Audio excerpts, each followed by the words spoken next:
O estado do Mato Grosso abriga várias e diferentes etnias indígenas. O norte do estado, em especial, duas etnias se destacam: os Kayapó, Mebengocré e os Panará Crenhacarori.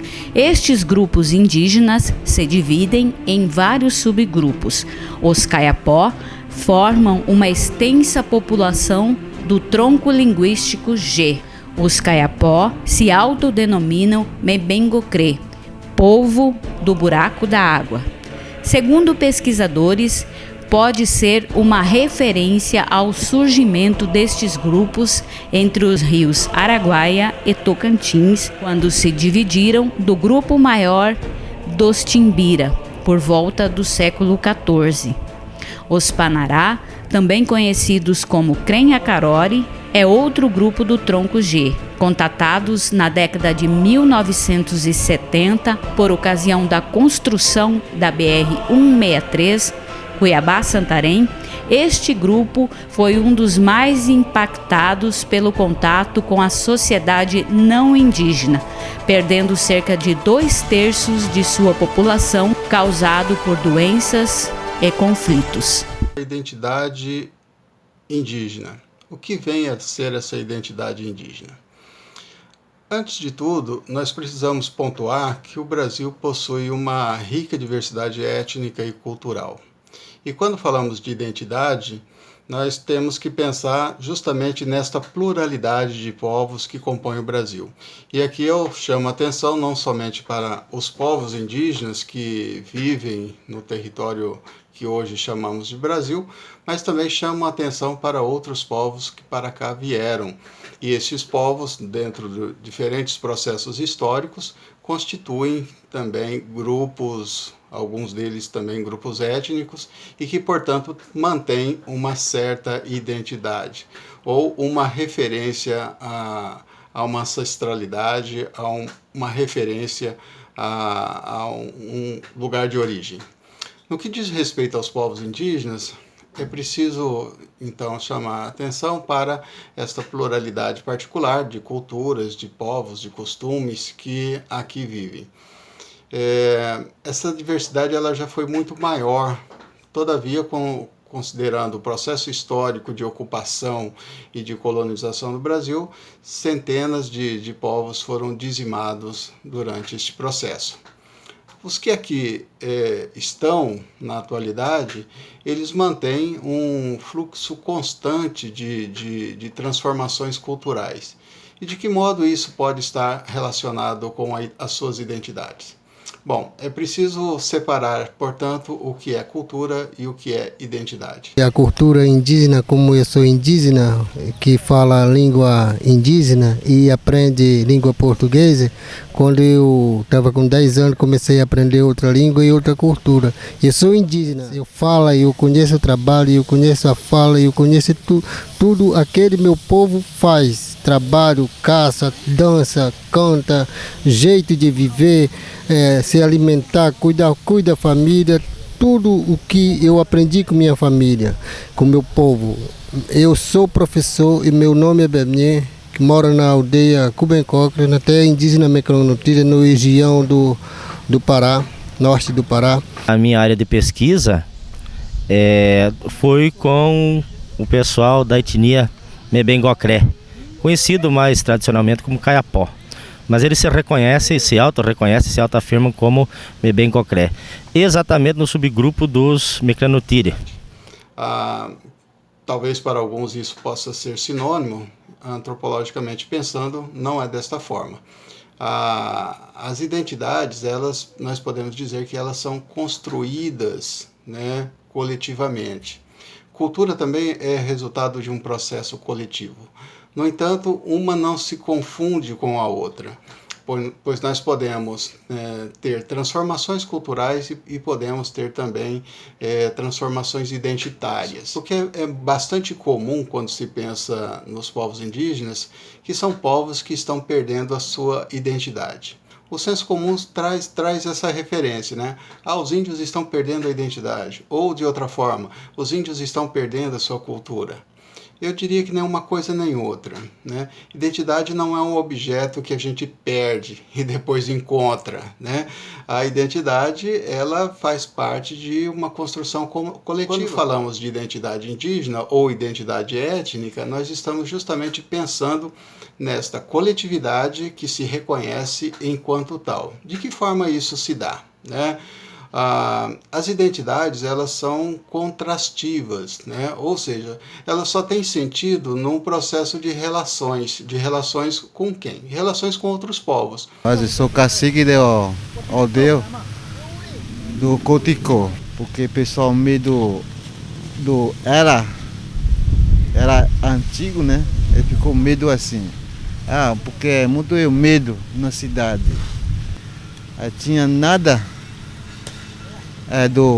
Branco assim, tinha mato assim, aí hoje em dia já tudo está tomando a cidade aqui. Então a identidade étnica, ela é construída coletivamente nesse processo de interação de um povo com outro povo. Porque para eles isso se dá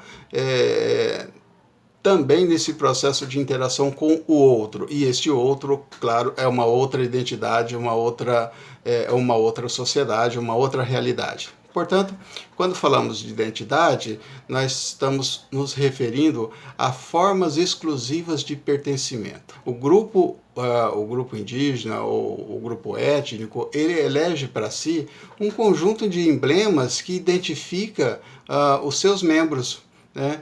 E não só identifica para si os seus membros, mas também comunica para outras sociedades, né, estes emblemas. Um autor e antropólogo chamado Friedrich Barth chama isso de sinais diacríticos, ou seja, são sinais, são símbolos que comunicam esta identidade. Então, quando você visualiza uma determinada etnia, né, pelos adornos e adereços, né, ou pinturas corporais que essa etnia esteja utilizando, num contexto de interação interétnica, outros povos serão capazes de identificar aqueles sinais como próprios daquele grupo particular. Meu nome é Cricria Panará, da etnia Panará, aldeia Nacepoti, vive na aldeia. E hoje, a partir de ano de 2017, eu fui indicado para estar aqui representando indígena aqui dentro da Secretaria de Reeducação, né? Onde hoje, como indígena, vejo um problema, preconceito. Não todos os brancos que gostam do indígena, né?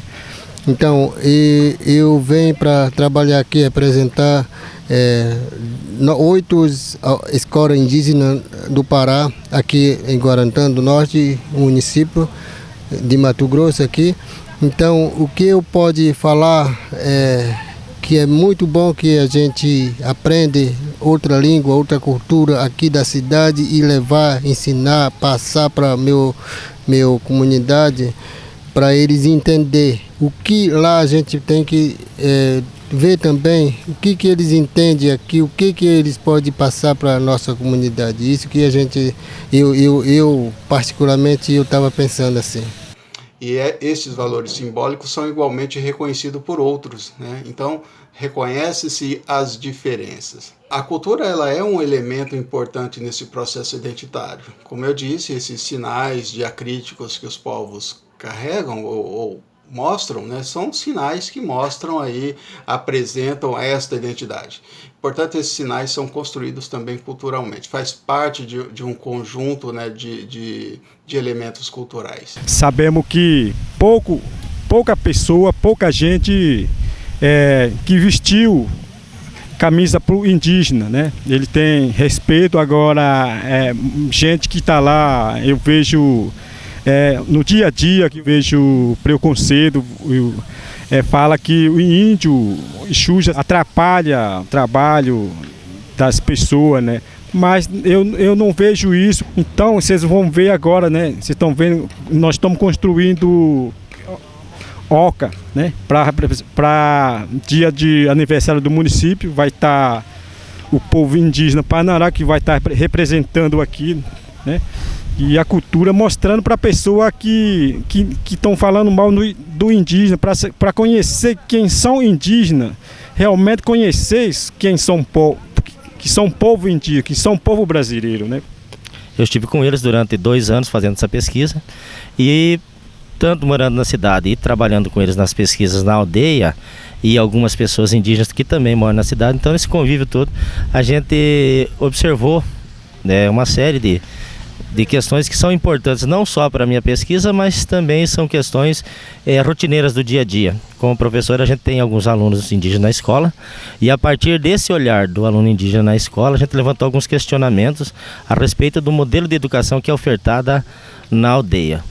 Ademais, algumas questões que permanecem ainda aí no imaginário social, no senso comum, a ideia do indígena, alguns mitos, né, que foram alimentados e criados, que permanece ainda como a ideia errônea de que índio recebe salário, isso que tem ajuda de custo do governo, etc. e tal, e que índio é preguiçoso, porque o índio não é dado ao trabalho sistemático. São questões levantadas e permanecem no imaginário social há muito tempo. Então, a necessidade da pesquisa e da compreensão desses grupos étnicos é a luta para destruir, né, desmistificar e também eliminar esses estereótipos que são criados em torno da figura do indígena. Na nossa família, que eu comecei a trabalhar aqui, mudei toda a minha família para cá e a gente sofreu muito porque esse lugar não é nosso. A gente sofreu num lugar muito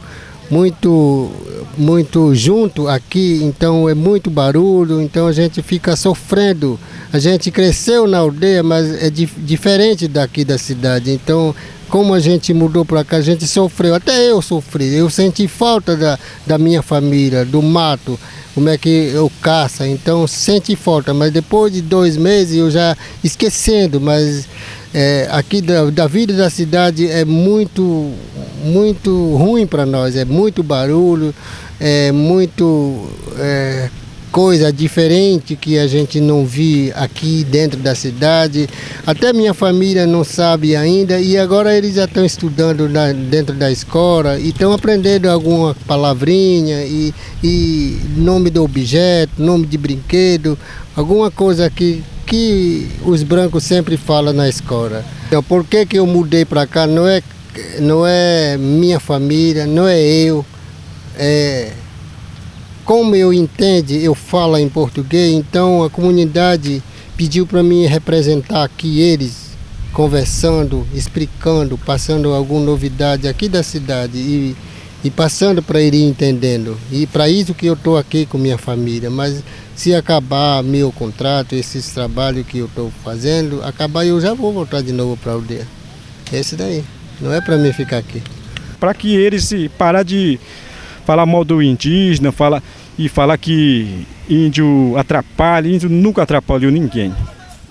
As relações entre as sociedades indígenas e a sociedade envolvente sempre foram conflituosas, com imensas desvantagens para os indígenas.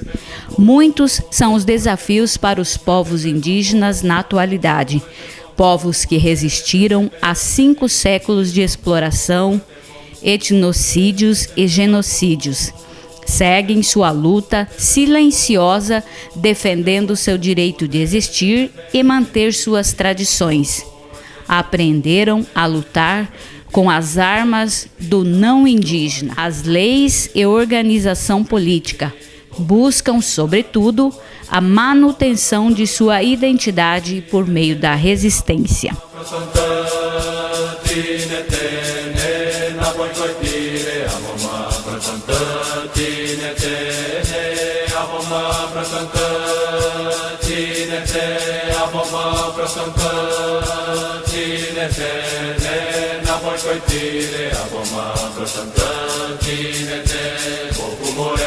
Boku more